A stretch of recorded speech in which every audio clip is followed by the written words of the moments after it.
Как да разбера къде Софийска вода прави ремонт днес? В сайта на дружеството можете да видите интерактивната ни карта, която се актуализира 24/7. Тук може да се подаде сигнал за нередност по ВиК мрежата с избор на място от картата. Сигналът пристига директно в нашия HubGrade, където ще бъде проверен.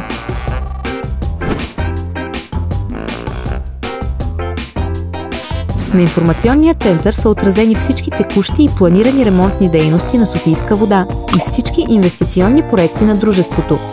А мога ли да видя какво е качеството на водата в района, в който живея? Качеството на питейната вода, доставяна от Софийска вода за цялата концесионна област, се определя съгласно изискванията на Наредба номер 9 от 16 март 2001 година. Всеки месец се публикуват данните от 86 пункта в града. А как мога да се информирам предварително за предстоящо спиране на водоподаването в моя квартал? Може да се абонирате за безплатно известяване за предстоящи спирания на водата чрез SMS или имейл в раздел „Услуги“. За всички технически услуги можете да ни посетите в един от нашите модерни и удобни центрове за обслужване на клиенти.